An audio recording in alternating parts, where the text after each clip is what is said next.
Bom dia. É um grande prazer estar aqui novamente, ainda mais ao lado de Vera Iaconelli. Pessoal, a Vera é psicanalista, fundadora e diretora do Instituto Gerar de Psicanálise, é doutora em psicologia pela USP, também colunista da Folha de São Paulo, autora dos livros Mal-Estar na Maternidade, Criar Filhos no Século XXI, é co-organizadora da coleção Parentalidade e Psicanálise, com Daniela Tepperman e Thaís Garrafa. Mas, hoje, nós vamos falar a partir do livro Manifesto Antimaternalista, e não sabemos em que lugar vamos parar com esse manifesto. Então, vamos começar a experiência com Vera Iaconelli. Tá certo, sim. É muita habilidade, meu povo. Canta! Canta, Tuiuti! Vim da África, mãe, mas se a vida é vã, em banda me fiz, em gangue é raiz, eu pego o touro na unha. Canta pra Exu! E Pajubá, aguentar sem xoxar, pra fazer fuzuê. E Mojubá, oi Mará, Fufubá e Dendê, Pajubá. E Pajubá, aguentar sem xoxar, pra fazer fuzuê. E Mojubá, oi Mará, Fufubá e Dendê. Pra Exu, só não venha me julgar, pela boca que eu beijo, pela cor da minha blusa e a fé que eu professar. Não venha me julgar, eu conheço o meu desejo. Este dedo que acusa não vai me fazer parar. Faz tempo que eu digo não ao velho discurso cristão. Sou manicongo, há duas cabeças em um coração. Sou tantas em uma só, eu sou a transição. Carrego dois mundos no ombro, vida África, mãe. Mas se a vida é vã, mulher, em banda me fiz, em gangue é raiz. Eu pego o touro na unha. Repete, meu povo! O quê? Mas se a vida é vã, mulher, em banda me fiz, em gangue é raiz. Eu pego o touro na unha. Eu sou a bicha investida e vulgar. Acabamos de ouvir Quem Tem Medo, de Chica Manicongo, da Escola de Samba Paraíso do Tuiuti, samba enredo de 2024.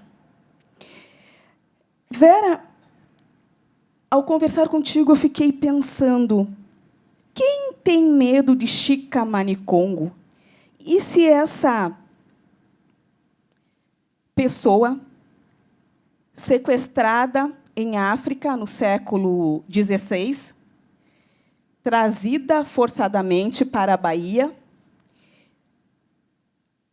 onde foi obrigada a utilizar roupas consideradas masculinas,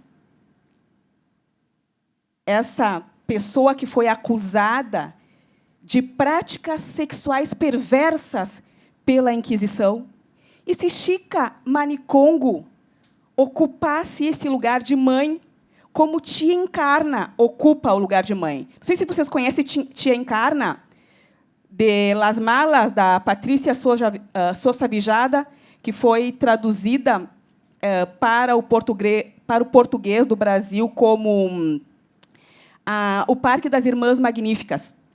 É um grupo chamado pela própria narradora de um grupo de travestis ou de mulheres trans ou dissidentes do sistema, e aí vamos pensar esse sistema com C, que encontram num parque, à noite, um parque onde elas trabalham, onde elas prestam serviços sexuais, encontram um bebê. Recolhem esse bebê de forma oculta, escondida, com medo que a polícia descubra, levam para casa e começam a criar essa criança. Essas que não são consideradas sequer mulheres, poderiam ser consideradas cuidadoras. Então, a partir desses dois exemplos, da Chica Manicongo e da tia Encarna, eu te pergunto, como é que nasce esse discurso maternalista? O que seria esse discurso maternalista? Também, quando eu fui conversar contigo, eu cometi um ato falho. E nós, psicanalistas, partimos também desses atos falhos. Eu não consegui dizer maternalista. Eu disse materno, maternidade, mãe, maternagem. Então, onde é que essas palavras se encontram? Onde é que essas palavras, de alguma forma, se separam? Esse discurso, inicialmente, maternalista.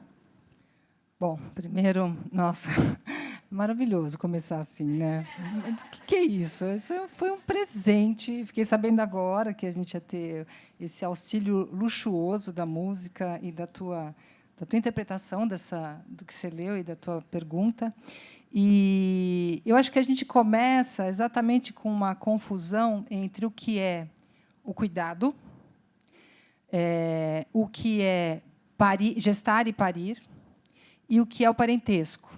Então, o maternalismo é uma ideologia da passagem do século XIX para o XX, que já vem na esteira de uma ideia, desde a modernidade, da divisão sexual do trabalho, no qual se entende que o trabalho remunerado é trabalho e todos os demais trabalhos são amor, missão na terra, questões morais, obrigações, e não trabalhos que têm um custo também social importante, né? E essa divisão ela vai chegando no século XIX já com uma mentalidade muito polida, muito arraigada, muito fortalecida, na qual as mulheres são identificadas realmente como as cuidadoras principais, as capazes. Acho que o pior que o livro tenta mostrar, como a própria psicanálise vai mostrando essas mulheres como as únicas capazes de cuidar dos seus filhos, principalmente dos seus bebês, mas dos seus filhos ao longo da vida. E esse discurso ele vai ficando cada vez mais denso, a gente carrega ele até hoje, né? Ele é muito, muito presente, a gente acredita nisso. As mulheres e os homens realmente acreditam que só elas são capazes de cuidar da prole, né? A gente tem aí o Jefferson Tenório para provar que não, né? Porque ele contou para nós a sua presença fundamental aí no comecinho da vida do Theo, e como a gente vê isso estampado na cara do Theo, né? Como essa dupla prova que não é bem assim. E os casais homoafetivos, a homens sozinhos que cuidaram da sua prole também são prova disso. Então, essa mentalidade ela serve ao capitalismo, ela serve renovadamente ao neoliberalismo, porque desobriga o Estado, as empresas, o restante da sociedade de se ocupar com o trabalho com a criança, e a gente se identifica com isso, a gente se identifica com essa confusão entre pessoas nascidas com útero, que podem gestar e parir, sejam quem forem, pessoas que cuidam, eu acho que existe um longo capítulo na nossa sociedade para pensar no Brasil quem cuidou de quem, para valer, né?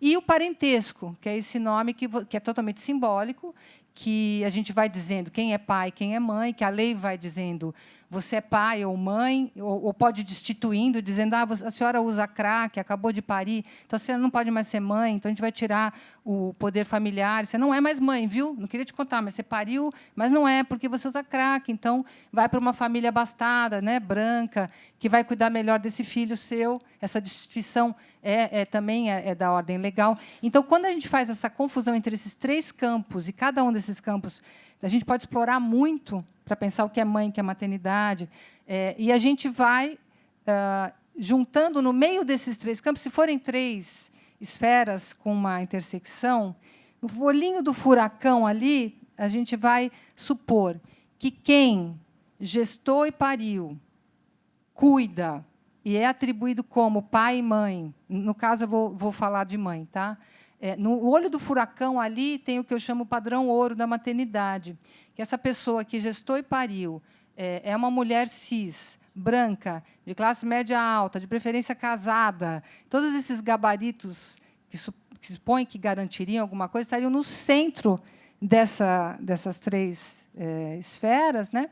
E seria assim o que a gente considera que é o ápice do maternalismo. É ali que tem qualidade. Vai se afastando desse centro. Não é mulher cis. Não, ela não é branca. Não, ela não é rica. Ela é adolescente. Ela é mãe solteira. Ela é lésbica. Qualquer coisa que sair vai perdendo em valor em relação... É o que tu chamas, na página 93, dos arremedos dessa maternidade. Porque tu diz que há um paradigma do cuidado, aí vamos chamar de um paradigma ocidentocêntrico, como diz a Oyeronke Oyumi no livro A Invenção das Mulheres. Então, há um paradigma do cuidado. Cuidado com a família, cuidado dos filhos, filhas, filhas, cuidado com o próprio marido, que às vezes se transforma em filho, com a casa, cuidado com as mais velhas, com os mais velhos. E esse paradigma, como tu acabas de dizer, é o da mulher cisgênero, heterossexual, branca, adulta, burguesa e, de preferência, casada.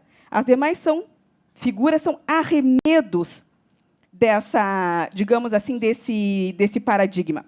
Então, vamos pensar um pouquinho. Eu gostei muito do livro, porque tu não te escapa de discutir a questão também do letramento racial. A história do Brasil, fundada numa violência, especialmente contra as mulheres indígenas, contra as mulheres negras, que cuidaram, digamos assim, dessas famílias brasileiras e pouco cuidaram das suas famílias, num período importante da constituição desse país, mas que são arremedos. São a mãe preta, depois a ama seca, a babá, a tia na escolinha, a professora. Que arremedos são esses? São arremedos que dão medo. Que lindo, deixa eu ouvir. Eu mudaria, não é que cuidam, né? Cuidam. Né? Sim, uhum. Cuidam. E, assim, são tão destituídas nesse lugar de arremedo, de resto, de alguém que não pode... Eu tive o desprazer, mas foi educativo, foi legal. Eu estava numa audiência com umas pessoas, enfim, de classe média alta, paulista, brancas, e uma jovem levantou a mão e falou assim: Vera, eu sofro muito de deixar meu filho na creche. Eu sofro, porque separo dele, né? Mas a funcionária que mora lá em casa, ela tem um filho que mora na Bahia com a mãe dele, com a avó dele, né, com a minha mãe, e eu sinto que ela não sofre com essa distância. Você não acha que esse povo está acostumado? Assim, mas eu gosto de ir nesse lugar. Eu preciso dizer, porque aqui eu entendo que as pessoas são todas já convertidas, né? Quer dizer, as pessoas... Mas quando você está de frente para uma fala tão sem... Porque ela está dizendo, ali tem um arremedo de maternidade. O que eu tenho é a maternidade, né? Aquela assim, que sofre na porta da creche. Mas é tão importante a gente poder ir nesses lugares e falar para a pessoa, então, amiga, vamos falar sobre isso? Porque não, claro que não. Né? O que tem é uma pessoa que vai usando de uma resiliência gigantesca para lidar com o sofrimento, que vai apresentar formas de expressão que, às vezes, a gente nem sabe quais são, que podem ser somatizações, que podem...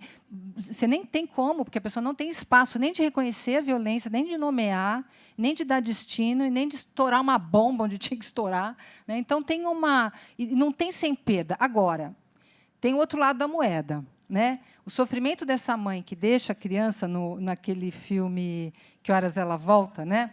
O sofrimento dessa mãe não significa, isso é muito importante, porque senão a gente entra no arremedo pela outra porta, que esta criança que está sendo criada pela avó na Bahia, longe da mãe, está condenada, né? Porque eu acho que também tem isso. Então, ficar longe da mãe está condenada. Não tem condenação. Mas você sendo bem cuidado por alguém que te ama, te trata com respeito, você não precisa ter esse laço nem de parentesco, nem de proximidade. Você pode ser criado numa instituição né? A gente tem muitas crianças que foram criadas em instituição. Minha primeira paciente era uma mulher negra que tinha sido criada numa instituição, e ali eu já aprendi muita coisa da minha fantasia do que era não ser criada por uma família doriana, né?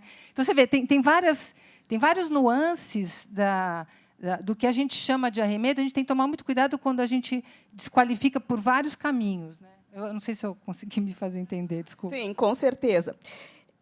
E vamos entrar, então, nesse discurso das origens. Que relação tem o discurso da origem?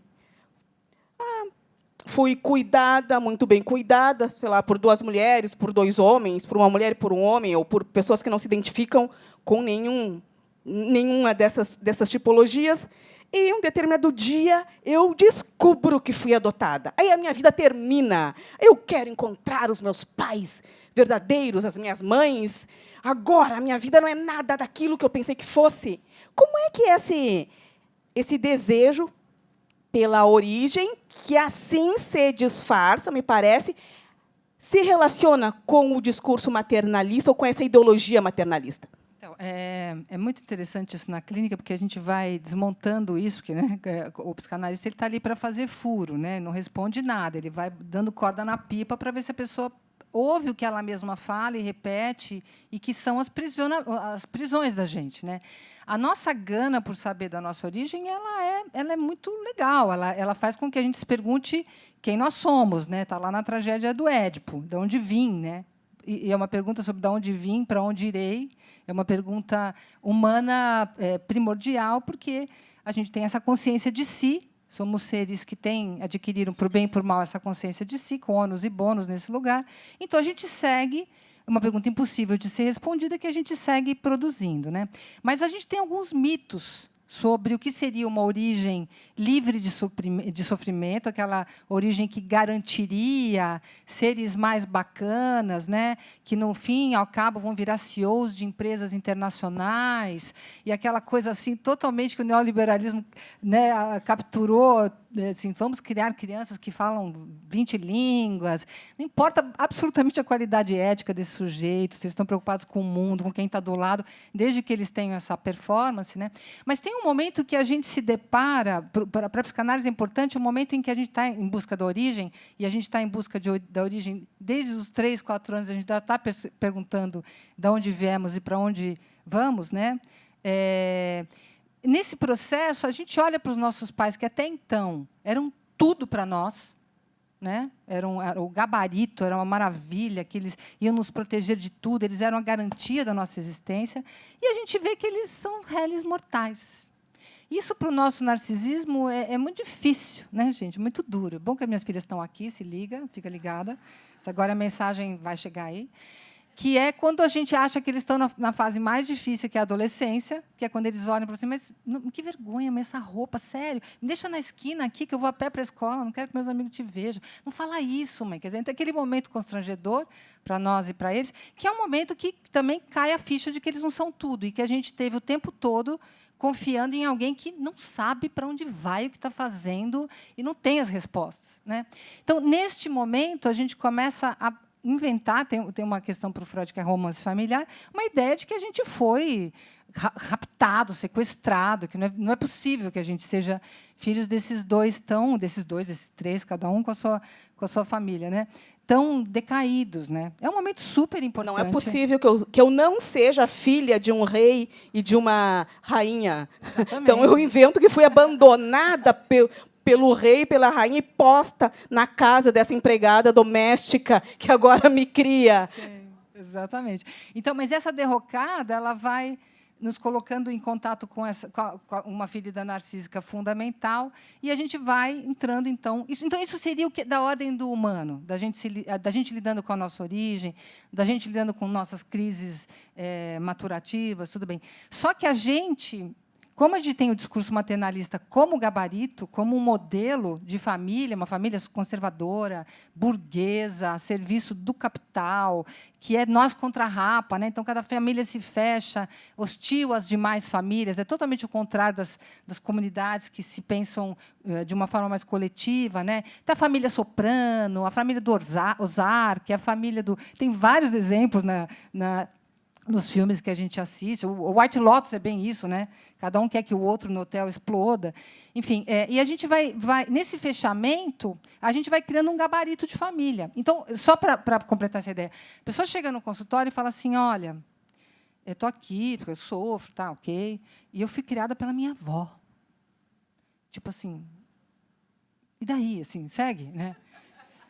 Sua avó era uma torturadora de criancinhas. Não, ela era bem legal. Assim, tá? Porque a pessoa acha que aquilo já justifica tudo que ela é. Né? Assim, fui criada pela minha avó, é mais ou menos assim, fui criada num campo de concentração. Né? Não, amigo, você foi criada pela sua avó. Ela era legal, você estava bem, gostava de você, né? Te passou coisas legais. Né? Então, isso é uma quebra de paradigma, né? Que você vai fazendo ao longo da pessoa se escutar. Meu pai e minha mãe se separaram. Antigamente era isso, né? Nos anos 50, meus pais se separaram. Minha mãe é desquitada. Né? Uau! Agora, as crianças falam, só meus pais não se separaram na escola, tem alguma coisa errada nessa família. Então, são modelos de família. Até por isso, eu vou chegar no podcast, um dia eu vou fazer um podcast por conta disso, porque, de tanto ouvir na clínica, modelos de família, às vezes muito legais, mas que as pessoas traziam como modelos muito ruins a partir do que elas imaginavam que devia ser uma família legal, por causa do arremedo. Né? Eu adorei o jeito que você trouxe. Né? É bom, né? Alguém que te escuta assim, desse jeito. Que lindo.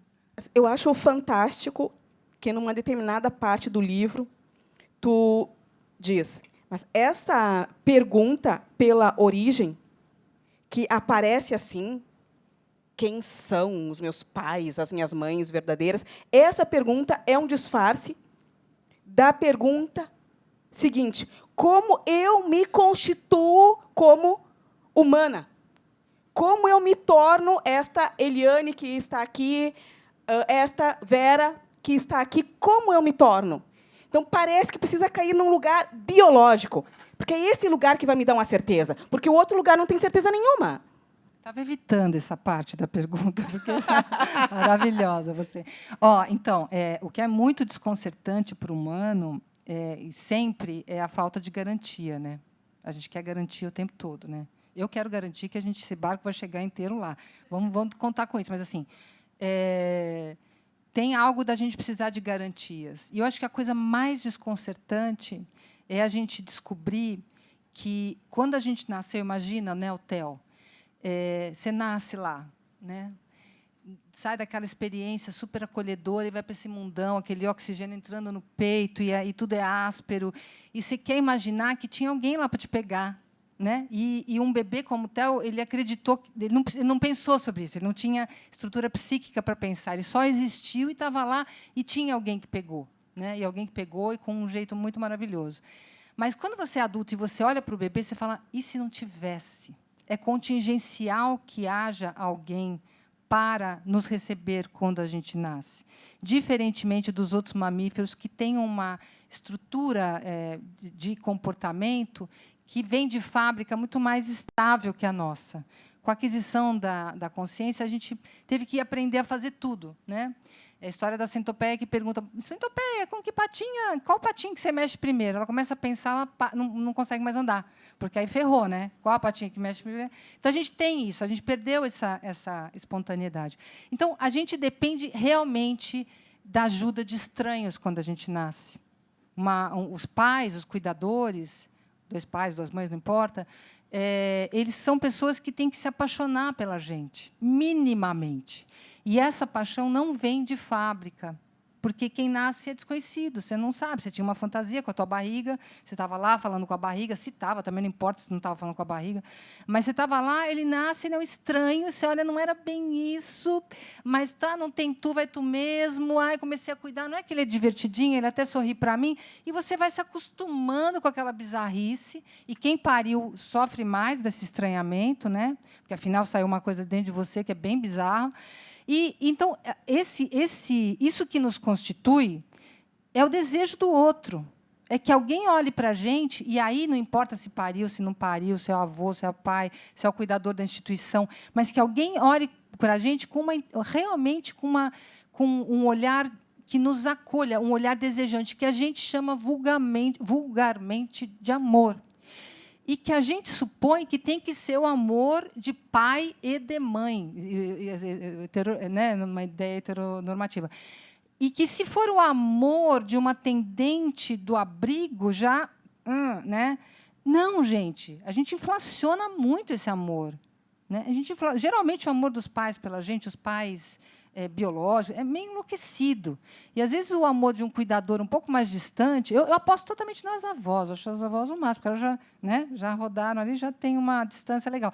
Mas estou falando em causa própria, tá? Porque eu sou avó recente.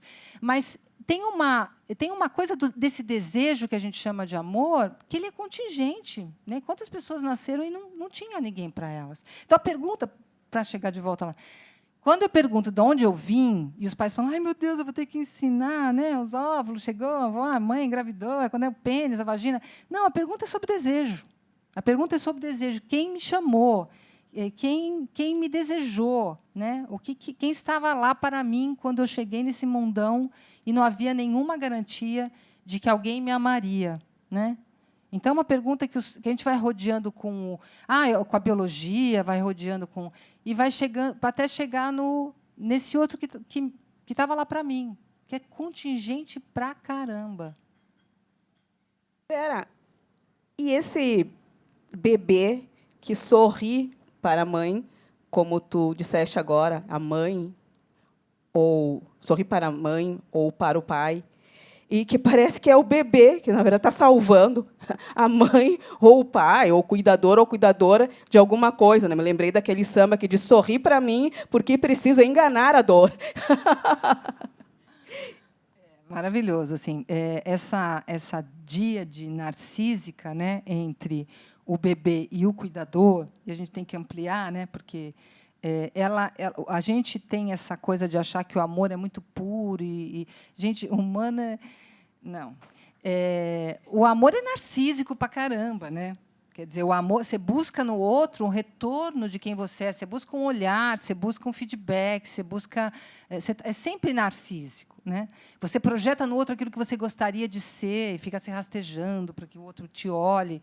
Então a gente sofre dessa mediocridade. Eu acho bonito. Quando eu falo miserê, mediocridade, na verdade, eu acho bem bonito. Eu gosto dos restos, eu gosto dos arremedos, eu gosto dessa... Então, e o bebê, ele está lá todo pronto, pedindo, pelo amor de Deus, para ser amado, sem saber, com os recursos que ele tem, né, com os recursos inatos que a gente tem, de seduzir o cérebro do adulto. Né? O sorriso do bebê nos seduz. Então, a gente ama o bebê e o bebê nos... sorri, sabe lá Deus, se foi gases ou um reflexo, e a gente já coloca na conta de como ele gosta da gente. Uma hora ele até gosta, chega uma hora que ele gosta mesmo. Gosta do teu cheiro, gosta do jeito que você pega, gosta do tom da tua voz, gosta do embalo. Mas você ainda é muito parcial para ele. Você não é a fulana ou fulano. Você é um cheiro, você é uma voz. Você vê, né, quando o bebê olha para a cara, você vê, não é ainda uma pessoa para ele, mas aquilo lá é um alimento enorme, né? É um leite enriquecido. Então, isso vai criando essa dupla, né, que retroalimenta, e um dia a gente chama isso de amor. Eu acho que o amor fica bacana mesmo quando ele é posto à prova, porque depois eles chegam e um dia eles falam, eu te odeio, você é a pior avó, mãe, pai, quer dizer, do mundo, né? Como a gente já ouviu aqui. E você continua lá. Né? E ele fala, bom, essa pessoa deve me amar mesmo, né? Porque eu já joguei tudo aqui. E aí aparece o amor, que seria um amor talvez até um pouco menos narcísico, porque o outro não te devolve o que você está esperando. Né? Mas a gente segue. O amor é um capítulo lindo. É lindo. Então, vamos passar do sorriso do bebê para o sorriso encantador da Bela, recatada e do lar. O que ela tem a ver com o discurso maternalista ou com a ideologia maternalista? Então, veja, para a gente dividir a tarefa do cuidado de um jeito mais decente, menos escravizante, menos vergonhoso, eu acho que é vergonhosa a forma como a gente tem lidado com a questão do cuidado na nossa sociedade, porque não se trata só de cuidar da próxima geração, mas cuidar uns dos outros. Né? A ética do cuidado, a gente vive numa sociedade da ética da segurança. Como eu faço para me proteger do outro? Né? E isso está destruindo, simplesmente, não só a nós, como o planeta. Né? Então, essa ética na qual o cuidado é o grande valor de uma sociedade é a ética que estava aqui antes dos brancos chegarem. Né? das sociedades mais comunais, que viam, mesmo com a divisão sexual do trabalho, um cuida da cesta, outro cuida da flecha, não tem problema, né? Cuida do arco. A ideia de cuidar do outro está na ética dessas relações, né? Das sociedades tradicionais. Então, e a gente vem com essa ética, não, vocês cuidam. E aí não adianta querer falar, eu não vou ser mãe, tá, para não ter que cuidar de filho, porque se você está colocado do lado do gênero feminino, é como você disse, você vai cuidar do seu pai, você vai cuidar do seu irmãozinho, você vai cuidar... Você é cuidadora. Teu chefe vai pedir uma coisa absolutamente pessoal para você, que ele não vai pedir para o teu colega na mesma condição, porque você é mulher. Então, você é uma cuidadora, está escrito na tua testa. Então, essa sociedade, na medida em que ela vai ficando cada vez mais neoliberal, quem que vai pagar a conta do cuidado? Teriam que ser todos nós, né? O Estado, as empresas, quem não teve filho, quem teve filho, não importa, né? Todos nós deveríamos cuidar. Mas, numa sociedade onde o Estado é enxuto, a gente tem que reforçar os estereótipos da família. Então, a mulher vai ter que trabalhar, produzir, sustentar a casa e cuidar, porque o Estado não vai querer assumir essa função. Não sei se vocês ouvem, por exemplo, as pessoas falando assim, essa empresa é amiga da família, é amiga ela vai fazer creches para as mães. E eu fico sempre pensando se as mães vão frequentar a creche. Eu não entendo muito creche para a mãe. Assim, creche eu imagino que seja para as crianças, né? E se é para as crianças, ela vai amenizar o trabalho de toda a sociedade que é responsável pelas crianças. Então, creche para a mãe, eu acho assim uma bandeira de uma falta de reflexão sobre do que se trata o cuidado, né? Vamos fazer isso pelas mães, né? Não, vamos fazer isso por todos nós, se a gente quiser ter uma sociedade minimamente decente, né?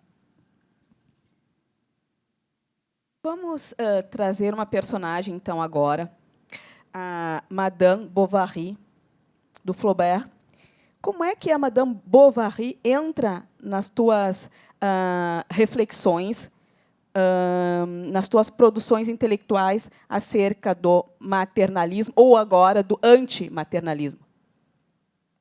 Então, primeiro eu queria reforçar a ideia de que o antimaternalismo ele é uma luta contra uma mentalidade que põe o cuidado num plano tão baixo que deixa o cuidado para as pessoas que estão na sociedade colocadas no plano mais baixo, né? Então, as mulheres são as mais violentadas, mais atacadas, mais empobrecidas, que ganham menos, e elas são as cuidadoras. E você vai vendo isso na pirâmide interseccional, né? As mulheres negras, as mulheres periféricas, elas vão ficando cada vez recebendo menos, em todos os sentidos, e recebendo mais violência. Então, é nesse lugar que está o cuidado na nossa sociedade, né? Madame Bovary, ela vem como um dos exemplos na literatura do risco que as mulheres correm quando elas não são recatadas e do lar, né? Como é que é? São três, recatada? A bela, claro, imagina. Tem que ser bela, porque tem todo o caráter sexual, né, de satisfação do homem, de estar à disposição dos homens, não importa como eles vão ficando com a velhice, a gente tem que estar sempre mantendo a forma, porque é outro padrão de exigência, né? E você vai ter uma punição exemplar ali no personagem. Então, eu uso essa personagem para dizer, bom, qual que é o destino dela, né? Ou é a loucura, ou é o suicídio, ou é o assassinato. Você vai ter sempre são personagens que se atrevem a sonhar com outra coisa, que se atrevem a desviar desse lugar que vai sendo construído, como eu disse, o maternalismo está muito focado no século XIX para o XX, mas ele vem de uma longa história da modernidade, no qual as mulheres deveriam, sim, se ocupar, acima de tudo, das famílias, né? Então, seja pelo o sonho de uma vida erótica, passional, seja pela qualquer coisa que a mulher pudesse aspirar, uma carreira, né? A gente acabou de ler, né, a Filha Perdida, da Helena Ferrante, que causou furor. E ela deixa os filhos, ela confessa como se fosse um confessionário. Deixei minhas filhas para trabalhar, né? Ela viaja e deixa com o marido. Parece que a gente está em 2025 e está confessando que deixou os filhos para ir ali. E os homens têm um glamour quando eles deixam o filho para ir cuidar das suas carreiras, né? Eles voltam, olha só como esse homem abriu mão da família em nome do grande sonho de um homem, que é realizar algo, né? Então, é nesse sentido que eu tentei trazer esses... Eu acho que, só para completar, esses personagens são criados para alertar mesmo. Eles têm esse caráter pedagógico também. Tem um lado aí pedagógico. Já que estamos falando em confissões e confessionário, eu quero que tu nos confesse, então, atenção, pessoal, em que momento ou em que momentos tu já foste bela, recatada e do lar? Em que momentos tu te sente uma Madame Bovary? Meninas, saiam, que agora vocês não estão preparadas para essa história. Olha, nossa, fui muito. Eu fui criada... Meus pais... É um outro capítulo da minha história. Meus pais são bem mais velhos, né? Minha mãe tem 97, ela me teve com quase 40 anos. E eles já eram... Quando eles eram jovens, eles já eram velhos, né? Meus pais, eles não foram assim, nada da geração anos 70, nada, né? Já eram bem tradicionais. Então, meu pai dizia assim, eu saía para trabalhar e falava assim, Verinha, que, como o Jefferson falou, não tem Vera na infância.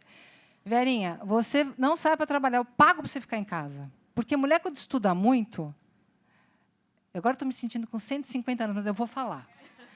Mulher, quando estuda muito, casa mal, porque o marido, sabe, aquela conversa intelectual, o marido não gosta, não. Mas o meu pai não falava por mal. Ele estava preocupado com o meu futuro mesmo. Ele achava que eu ia acabar solteira, que para ele era assim, o fim do mundo, né? Que ele ia ter que me sustentar para sempre, que eu nunca ia poder... Era bem difícil. Então, assim, eu tenho uma vivência século XIX forte, né? Você acertou, assim, sabe o submarino na Batalha Naval? Tchuf, ali. Então, claro que eu não obedeci meu pai, senão eu não estaria aqui, mas meu pai também tinha um olho, ele se orgulhava dos feitos das mulheres que seguiam suas carreiras. Ele ficava com um pé em cada canoa, ele tinha medo que eu não conseguisse, no fundo. Mas eu fiquei com essa neurose, muitos anos de análise, que eu achava que eu ia ter que escolher entre a maternidade, que era uma coisa que eu queria, o trabalho, que era uma coisa que eu queria, e o amor, que eu também quero muito na minha vida, sempre. E eu ficava sempre achando, agora deu errado com esse cara porque eu estou estudando muito, porque eu estou trabalhando. Então não vou poder... Eu fiquei...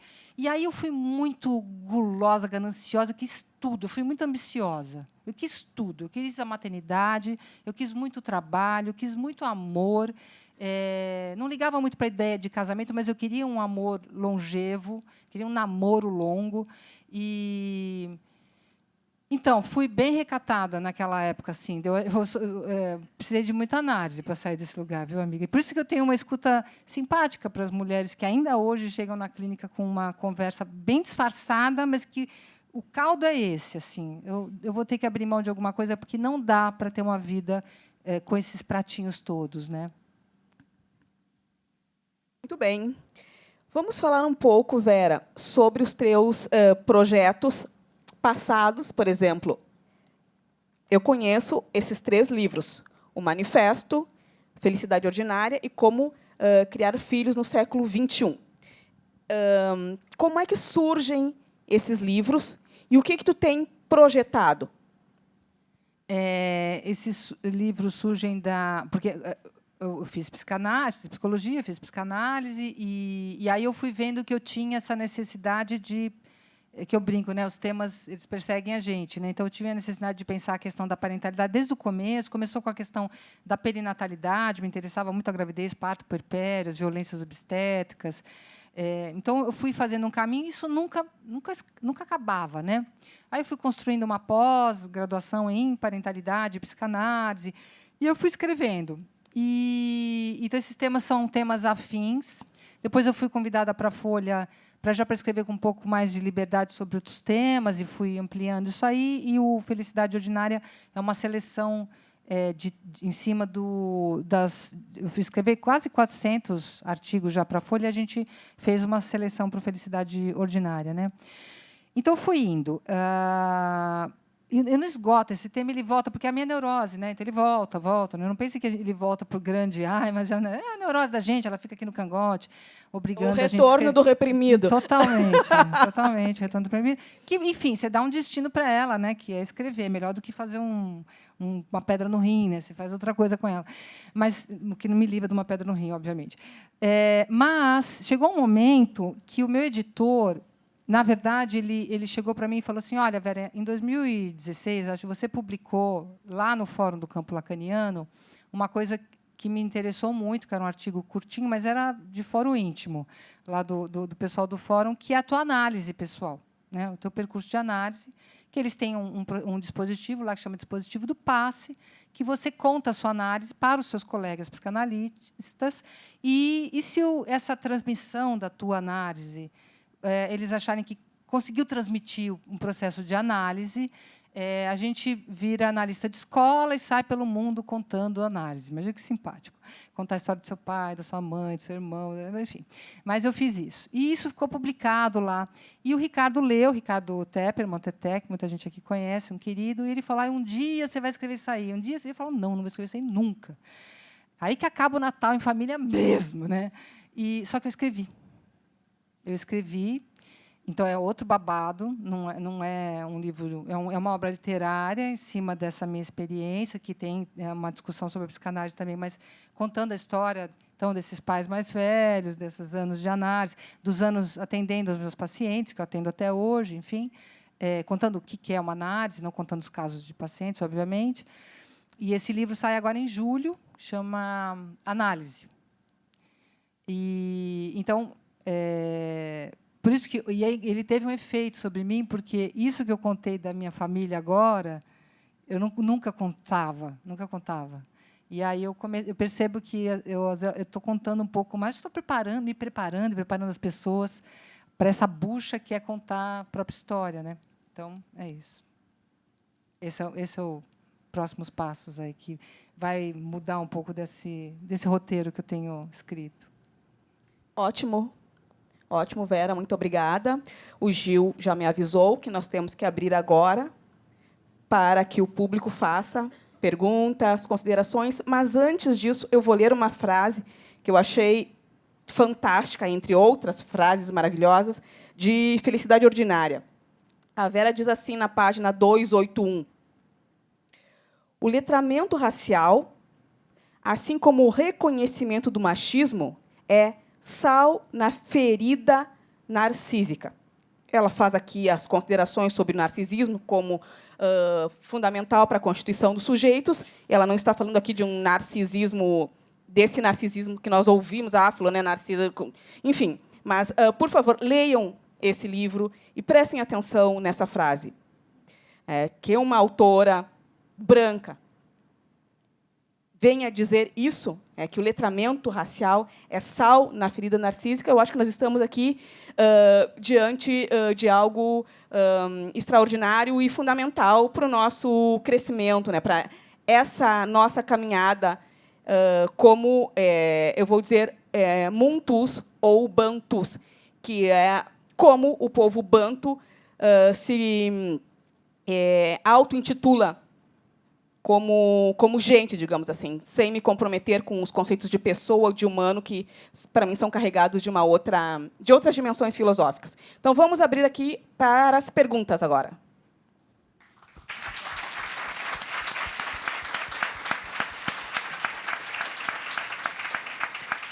Bom dia, meu nome é José Carlos Loureiro, eu sou de Santos e vou lhe dizer, Vera, que eu estou aqui por causa do seu livro. Eu li bem no começo de Como Criar Filhos no século XXI, aquilo que você fala que, quando a cabine do avião despressuriza, é mais inteligente o pai colocar a máscara de oxigênio depois e colocar nos filhos, do que tentar primeiro colocar a máscara nos filhos para depois colocar em si. E isto aqui, de uma certa forma, é o meu oxigênio. Eu me tornei pai aos 60 anos de idade, um casal de filhos gêmeos, que, depois de 5 anos, eu me tornei pai e mãe, sabe? Mas a chance de vir aqui, ouvir vocês, eu constatei que é o meu oxigênio, que não dava de eu viver sem eles. Claro, toda uma rede de apoio lá em Santos, levando, trazendo da escola, dormindo com eles. Eu fico bem tranquilo. Mas eu quero te agradecer por essa observação. E eu ia te fazer uma pergunta, como eu não sou muito bom de palavras, a pergunta ia ficar longa. Mas aí eu vi você entrevistando o Jefferson ontem, e eu vi exatamente essa pergunta que eu quero fazer, e eu até anotei aqui. Qual que é o seu processo de escrita? Aquela história que você falou, você está escrevendo e alguém te olhando pelo buraco da fechadura, essa eu te passo agora. Tá? Obrigada pelo que você trouxe. Acho muito lindo. Eu gosto muito das histórias das pessoas, e cada um vindo de um lugar diferente. Eu gostei muito daquela mesa que teve ontem, para ouvir como as pessoas fazem do seu jeito. Isso é muito, muito lindo, né? Muito encantador. Mas esses livros que eu escrevi até aqui, eles, bom, o Felicidade ele é o semanal, né? São os artigos da Folha. O Manifesto é um longo percurso de 30 anos de trabalho com a questão da parentalidade, enfim. Criar Filhos foi uma encomenda que eu também curti fazer. Isso eu sentei a bunda e escrevi, tipo assim, porque, claro, tinha uma massa crítica muito grande de pesquisa para a academia, de mestrado, doutorado. Então, quando chegou na hora, já tinha aquela massa crítica, mas era organizar aquele caos, botar isso numa agenda um pouco enlouquecida que eu tenho, mas eu conseguia ir fazendo, né? Quando chegou para escrever o Análise, foi um horror. Foi um horror, porque o Análise eu sentava e escrevia mais ou menos numa associação livre. E lembrava, putz, uma botinha branca que eu usava quando tinha 7 anos. Era totalmente uma lembrança encobridora, como diz o Freud, que é uma lembrança anódina. Eu lembro de uma botinha branca quando eu usava com 7 anos, e, de repente, foi naquele dia que eu descobri uma coisa horrorosa, ou uma coisa intensa, enfim. Aí eu fui escrevendo, e muito sofrido. Achei, gente do céu, vocês são loucos de ser escritor, para valer, assim, porque eu achei aquilo muito difícil, tive muitas crises, precisei muito do meu editor, segura a mão, e sabe, foi muito difícil. Mas eu sou uma pessoa muito obsessiva, não, metódica, né? Metódica. Então eu me organizava no tempo, vai sentar a bunda, vai, nem que seja uma linha, tu vai escrever, não quero nem saber. Então eu fazia isso. Se funcionava, às vezes sim, às vezes não. Mas achei essa outra experiência visceral, assim, dramática, sofrida mesmo. Depois fica lindo, a gente esquece. Então não tem método, você entendeu, né? Você entendeu que não tem método, né? O método é senta a bunda e olha a folha. E tem uma coisa que a psicanálise fala muito, que escrever é um ato da castração, né? Que vocês trouxeram aqui de formas muito lindas, porque no mundo das ideias você vai escrever coisas magníficas, e quando você senta, as coisas magníficas não aparecem, não comparecem, né? Então, é um exercício de castração entre o que você imaginou, o ideal, e aquilo que é possível decantar na escrita, né? E, puxa, foi difícil, foi difícil. Olá, meu nome é Isabela. Vera, muito prazer te ouvir e passar esse tempo com você. E você falou bastante sobre o neoliberalismo, né? E esse papel que ele tem na desvalorização do cuidado. E agora a gente está num governo que está criando a Política Nacional do Cuidado, né? E eu queria te ouvir um pouco sobre isso. Como é que você está entendendo esse momento? Se você vê como uma alteração da nossa percepção social da importância do cuidado, da valorização do cuidado, e não só do cuidado das crianças, mas do cuidado um com os outros. Queria ver um pouquinho a sua percepção, então, sobre esse momento de construção dessa política. Isabela, obrigada.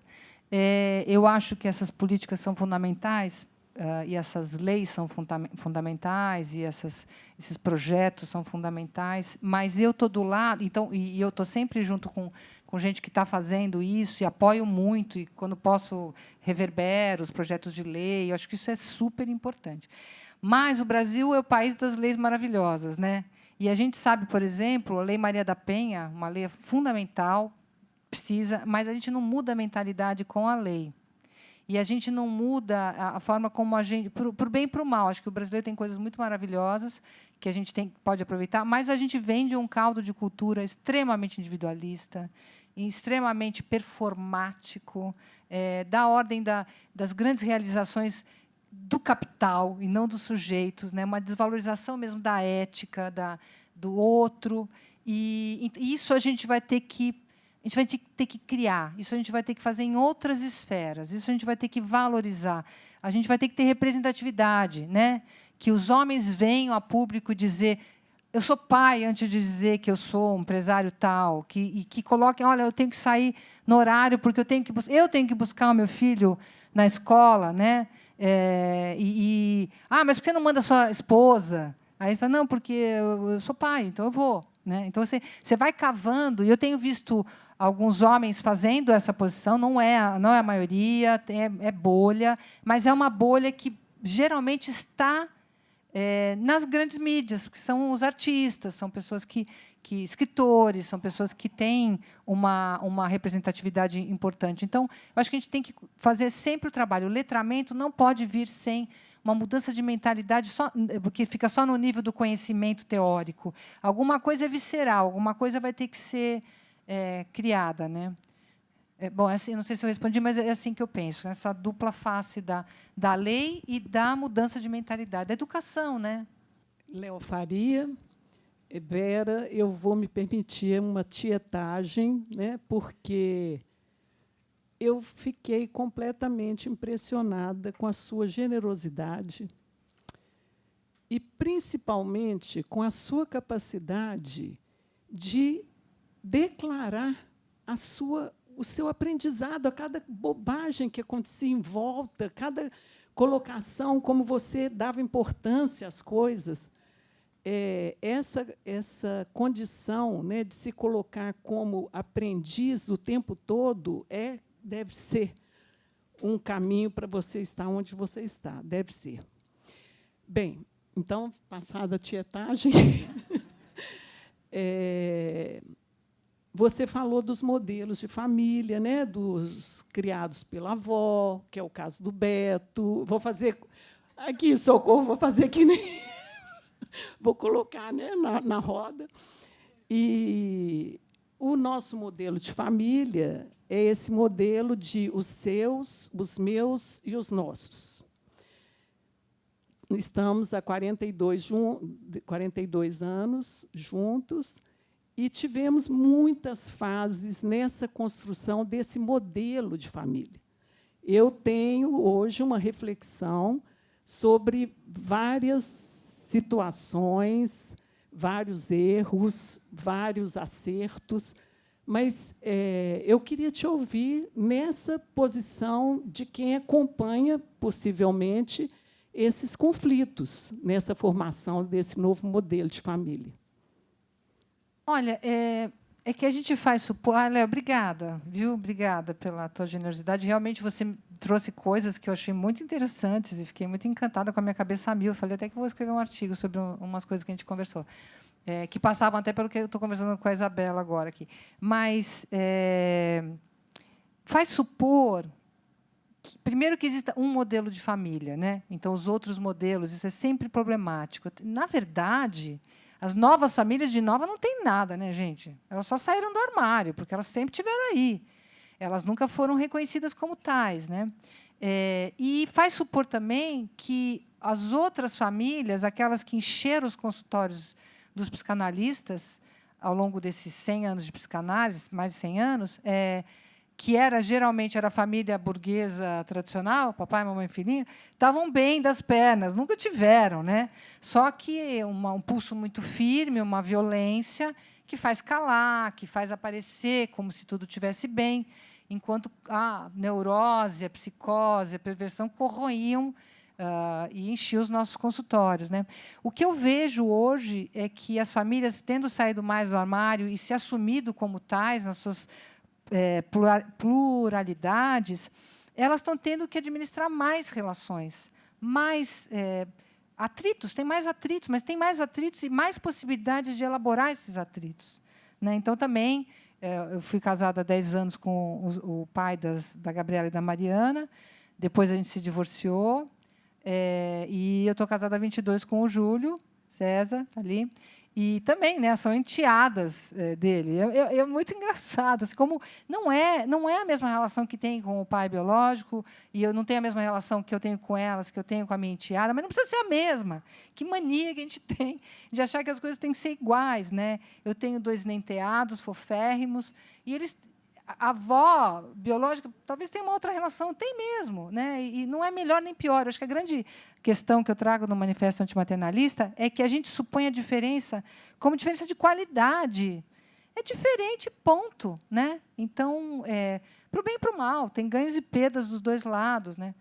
Mas toda relação é complicada, né? Ela implica em muito trabalho. As minhas filhas estão sempre me dando real. Depois eu vou ter o feedback dessa conversa aqui, que vai desde por que você usou esse colar, que não combina com não sei o que lá. Então, ontem já teve. E que é maravilhoso, né? Então, eu acho que... Mas dá trabalho, por causa dessa... Como a gente quer muito ser amado, né? A gente quer muito ser amado, a gente faz qualquer negócio. E aí, quando o outro dá um feedback que às vezes que é disruptivo, você fala, será que ele não me ama mais? Né? Mas ele volta no dia seguinte e fala, ele ama, e a gente vai. Mas dá trabalho. E quem achou que ia conseguir uma estabilidade, acho que é o pior. O pior é supor a estabilidade, porque aí a gente entende esse trabalho como adoecimento. E aí o sofrimento vira a ideia de adoecimento. Acho que esse é o pior. É patologizar o fato de que as relações humanas e que a vida humana é sofrida, é trabalhosa, é cheia de perrengue. Oi, Vera, Caroline. Prazer te ouvir, prazer ouvir vocês duas juntas. Incrível, assim. Fiquei pensando um monte de coisa te ouvindo, né? Acho que a psicanálise vem mudando e que bom, né? Acho que tu falas de função materna e função paterna que pode ser exercido por qualquer pessoa, né? São funções, né? E não ligadas a mulher, a mãe, exclusivamente. Eu acho que é isso que a gente precisa cada vez mais pensar. Eu acho que tu faz um grande serviço divulgando e falando sobre isso, né? Tu falaste que os filhos começam a nos ver imperfeitos. Eu acho isso fabuloso, porque filhos que têm pais perfeitos têm uma grande angústia e uma necessidade que precisam ser perfeitos. Quando eles nos descobrem imperfeitos, eles ficam mais livres. Que bom ter pais imperfeitos, assim, né? Que bom a gente poder dizer para os filhos: nossa, isso eu não sei. Né, vamos descobrir juntos, assim, né? E o que eu ia perguntar, tu acabaste de falar. Esses tempos estava ouvindo o Cláudio Zeri, que é um psicanalista lá de Porto Alegre, bem conhecido, assim, falar, e ele falou muitas coisas fabulosas. Daí no final ele disse assim: mas no fundo, a gente vai ouvindo na clínica que o que todo mundo quer é ser amado, né? E eu ia te perguntar isso, assim. Tu também sentes isso, assim, que... Eu quero ser amada, gente. Desculpa, não vai ter negociação com isso. Quero muito. Mas eu aguento ser odiada, tudo bem. É que o contrário do amor não é o ódio, né? É a indiferença, né? A gente sabe disso. Mas todo mundo quer ser amado? É constitutivo, né?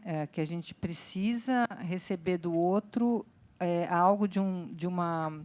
É constitutivo da subjetividade, né? Que o outro deposite na gente alguma expectativa desejante e invista na gente libidinalmente, pegue, olhe, lamba, segure, toda essa ordem de cuidados corporais mesmo.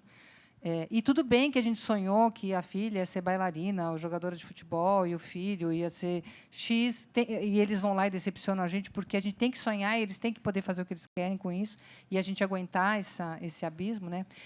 Quando você fala eu acho que sim, acho que todo mundo quer ser amado. Mesmo que, às vezes, seja tão sofrido que a pessoa se isole porque não aguenta receber esse amor. Não quer dizer que ela não precise, que não queira. Às vezes, o sofrimento faz a gente recuar, né? Mas, quando você fala em função materna e função paterna, que as funções foram trazidas pelo Lacan, ele tensiona a ideia do cuidado a partir de funções, porque a função, pensada em termos matemáticos, é a relação entre elementos, e aí ele tiraria esse peso, né? Ele tira esse peso da mãe e do pai. Só que a função materna e paterna já está problemática por conta das palavras paterno e materno, então a gente tenta usar outros termos como função constituinte do sujeito, que não precisam passar pelo parentesco, né? Porque você vê, a gente acaba sempre caindo, né? O diabo vai voltando pela porta do fundo, né? Então a gente vai pensando esses termos nesse lugar mas sim, gente, o amor, a gente precisa do amor. A gente precisa começar a repensar o que a gente chama de amor, né? O amor. Eu gosto muito da Bárbara Barbosa, uma psicanalista que trabalha comigo também, uma querida total. E a gente acha que o amor gente, tem tanto cuidador, pai, mãe, Meu pai era um homem extremamente violento, ele era alcoólatra. Eu recebi muito amor desse homem. Eu não tenho a menor dúvida que ele me amava, nenhuma dúvida. E era uma pessoa que tinha problemas, entendeu? Eu não tenho a menor dúvida. E esse amor chegou em mim, senão eu não seria capaz de amar, né? E a minha mãe também, do jeito dela, né? Então a gente também acha que o amor é aquela coisa, né, de um pai e de uma mãe cabeça, que aceita todas as críticas dos filhos, né? Eu não gosto quando as filhas me criticam. Eu acho um saco, viu? Mas eu acho tão importante, porque depois eu penso e volta. E a gente tem uma coisa gostosa de aguentar o tranco das críticas, né? Mas a gente incensa o amor. O amor ele é muito complexo, ele pode vir de jeitos muito disruptivos.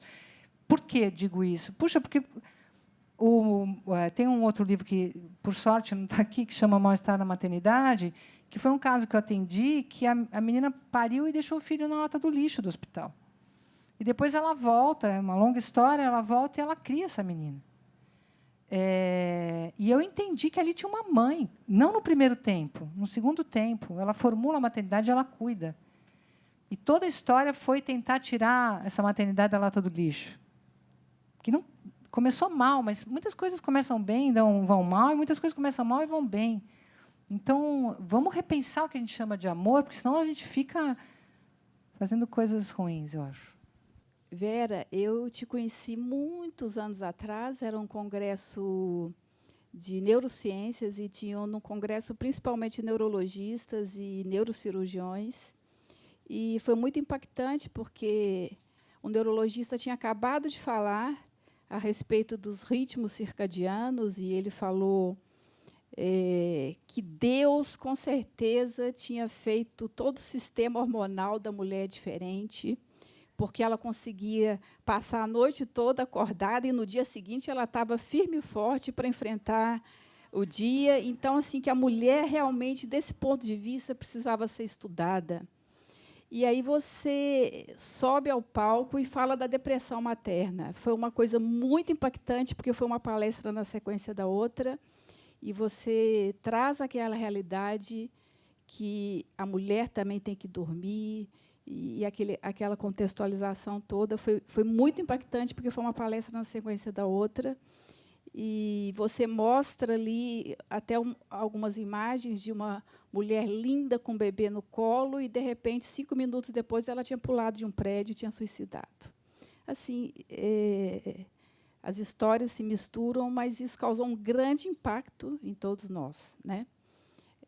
Eu sou da área da cirurgia, já esqueci minha filha na escola algumas vezes, e depois, quando eu fui, ela foi me perguntar, à medida que o tempo foi passando, eu falava assim: minha filha, não é que eu te esqueci na escola, é porque, quando eu estou operando, eu sou cirurgiã, eu nem lembro que eu tenho filho.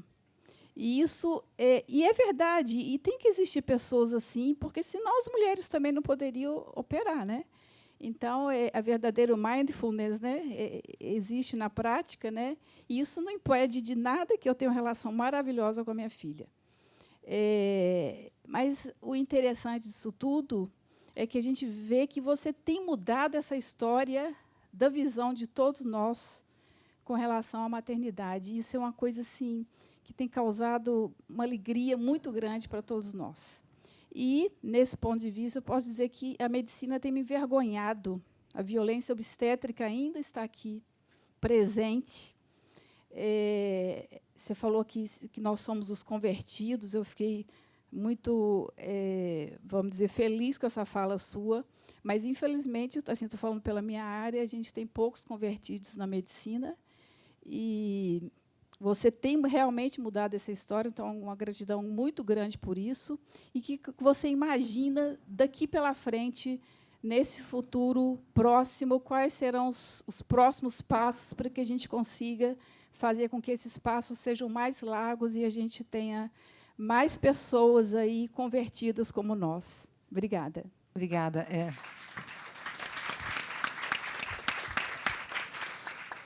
Eu adorei essa história de você esqueceu que era mãe, porque, claro que, para o narcisismo dos filhos, a gente nasce mãe, vai morrer mãe, não tem nenhum outro papel, né? E os filhos somos nós, tá? Não são os nossos filhos. A gente tem essa fantasia de que os pais são só para nós e que eles passaram a existir quando a gente começou a existir também. Mas, se você pode assumir que tem um momento em que eles nem existem na tua cabeça, eles também podem assumir que tem um momento em que você, como mãe, não existe para eles, e que também eles vão poder ser uma pessoa quando tiverem filhos, eventualmente, né? Quer dizer, então, é chocante, mas é uma liberação que pode ser transmitida, né?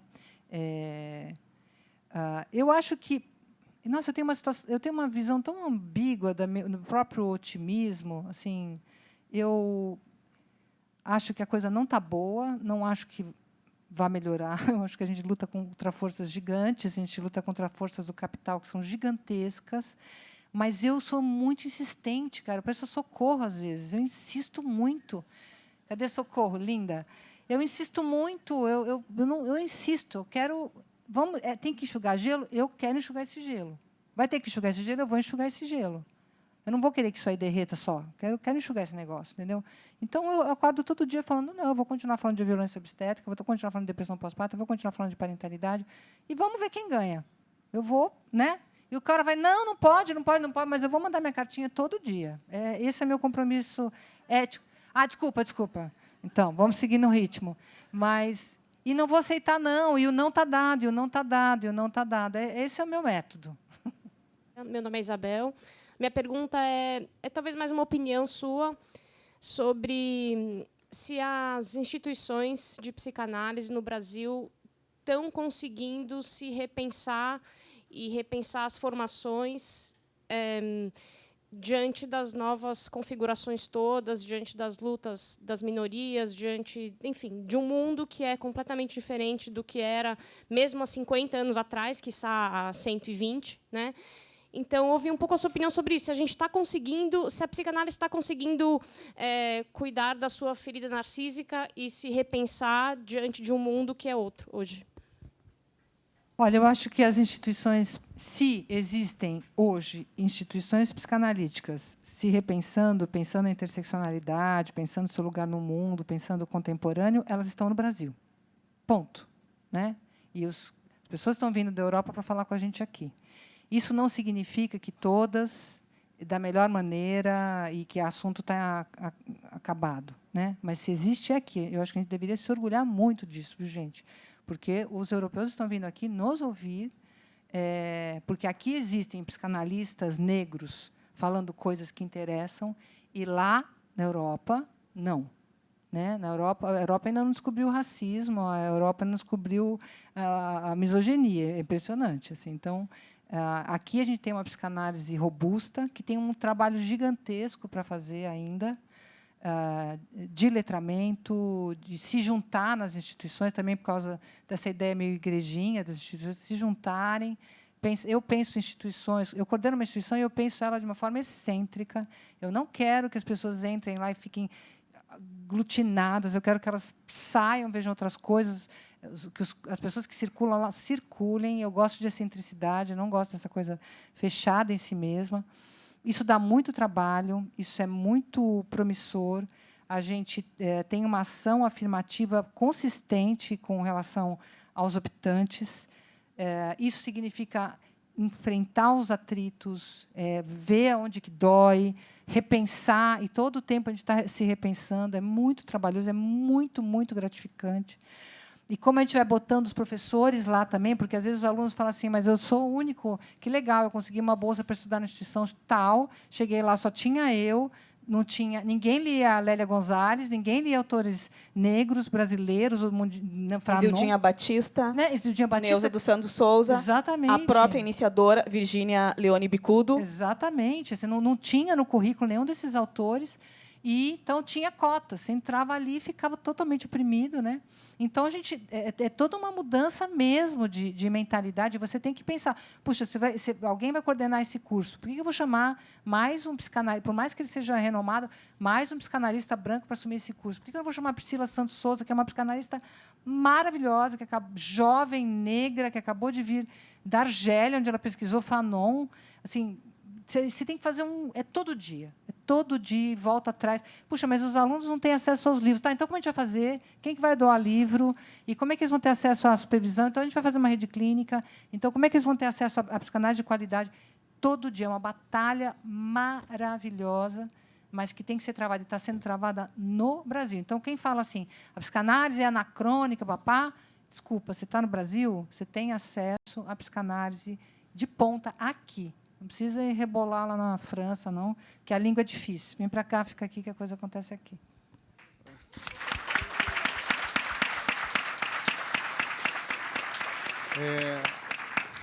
Eu vou fazer a última pergunta, porque eu queria ir para um lugar também que a gente não foi ainda, Vera, que é a escola. Eu trabalho numa escola, desde a educação infantil ao ensino médio, num instituto voltado para a educação. São 600 crianças e adolescentes. E realmente dá vontade, todos os dias, de desistir de estar na escola, principalmente em função que não há, basicamente, uma educação em casa, e tudo deságua na escola, né? Você tem um livro que fala como criar filhos no século XXI. É uma pergunta que eu não me faço porque eu optei realmente não ter filho, e cada vez mais, para mim, foi a escolha mais acertada, para mim, né? Mas cada dia é complexo para o educador, assim. Cada dia a gente tem que lidar com situações, e aí, quando a gente quer envolver a família, para a família, a gente é como se nós fôssemos vilãs e vilões, no sentido de... E a gente fala, olha, a gente está no mesmo barco. Então, como que a gente... E aí é uma reflexão, mas também uma pergunta no sentido, como é que você tem visto isso no dia a dia, que é mais complexo, dos tipo, como realmente criar filhos no século XXI? E, para mim, tem sido... A visão é que é cada dia mais difícil, porque não há educação nas famílias, basicamente, né? A gente vive bolhas mesmo. E a minha instituição, ela trata com crianças de grana, família com muita grana e que não tem grana. Então, é um misto disso. E é muito frustrante lidar com isso no dia a dia. Então, como é que você tem visto isso com a tua reflexão em relação a família e escola? Eu tenho sido chamada por várias instituições de ensino para falar desse meio de campo, né? Sensibilizar, para fazer refletir, porque realmente tem alguns tensionamentos. Sempre houve, acho que o Ronaldo Voltolini é um autor bacanérrimo da psicanálise que trabalha com educação, e o Rinaldo, ele é um cara que ele vai mostrando historicamente que sempre houve um tensionamento importante entre a escola, o Estado e a família, porque a gente tem esses círculos, né, você tem a criança ali, a família primeira responsável, depois passa para a escola, que é o primeiro espaço público, seja privado ou não, no mundinho onde a criança começa a frequentar outras famílias, outras crianças, e depois ela vai passando para um lugar mais de cidadão e se havendo com as questões maiores, né? Então, esses processos são processos de muita tensão, só que hoje a gente vive uma tensão muito própria, tanto da virtualidade quanto da performance neoliberal, no qual, ao invés da família aportar a escola pensando no bem comum da escola, então, se a escola está precisando de telhado, se a escola está precisando de livros, se a escola está precisando de discutir a questão da violência ou a questão da sexualidade, está precisando discutir o currículo, então, vamos lá, o que a escola está precisando? As famílias estão entrando e falando assim, o meu filho não gosta de fazer prova de quinta-feira, porque quinta-feira ele joga hóquei à noite. Dá para mudar o dia da prova dele? É nesse nível, assim. Uma menina chamou minha filha de X. Escuta, né? Quer dizer, o dia a dia da escola é um dia a dia de estresse entre as crianças, né, essa tarefa do educador, de estar ali lidando com isso. Então, a forma como as famílias têm entrado na escola é muito nociva, é muito ruim. E famílias, você pensa, famílias ricas, tá? Mas as famílias de classe média, média baixa, elas tendem a achar que o modelo das famílias de elite é o modelo que tem que ser seguido, que vai levar as crianças no mesmo lugar. Então, a gente tem que entrar, fazer uma intervenção forte na escola, fazer uma reflexão forte dentro da escola, um trabalho educativo com a comunidade de ensino, mas juntar todo mundo no mesmo espaço, fazer pequenos grupos, fazer grandes grupos e pensar, gente, a princípio, todo mundo tem o mesmo objetivo aqui, que é educar as crianças, né? Então, não vamos fazer da criança a corda do cabo de guerra. A gente vai convencendo o sujeito e vai sensibilizando para tentar fazer essa comunicação. Eu acho que a escola hoje é o último lugar. É o último lugar no qual as pessoas ainda se encontram, discutem as suas histórias, refletem sobre as violências que acontecem no dia a dia da escola. Então, o racismo, não tem um detector de racismo que, então, entrou na escola, deixamos de ser racista. Não, ali é a luta deflagrada das classes, das raças, do gênero. É claro que ali vai aparecer. E as crianças vão botar à prova as porcarias que elas ouvem em casa, vão reproduzir ali. E vão ver se funciona, vão ver se pega. E vai ter escola que pega, e vai ter escola que fala, não. Né? Então, é o espaço de reflexão, por isso ela é tão atacada, por isso ela é tão importante. Eu amo a escola. Né? A escola salva a vida da gente em vários sentidos. Né? Então, assim, mas eu acho que hoje que a gente vai ter que chamar esses pais para dentro da escola, já que eles estão entrando pela porta errada, e começar a falar, cara, estamos juntos, aplacar um pouco a angústia dos pais, que é uma angústia, Gil, que, a partir da idade mídia, ela passa a ser uma angústia de performance. São pais que acham que tem que performar. Acabou aquele pai que fazia errado e depois descobriu que estava errado. Agora ele tem que performar, ele tem que olhar na internet e ver como é que faz para ele ficar espertinho, para ele... Tudo é pedagógico, né? Todos os brinquedos são pedagógicos. Ninguém vai deixar a criança na lama, tem que fazer os bloquinhos, ficar em cima dos bloquinhos, é uma coisa chata para caramba. Né? Está aprendendo outra língua. Né? Você bota o teu filho numa escola porcaria porque ela é bilíngue, e não bota numa escola bacana, né, que só fala o belíssimo português. Né? Enfim, estamos juntos, Gil. Estamos juntos. A tua aflição é a minha aflição, mas tem muito trabalho pela frente.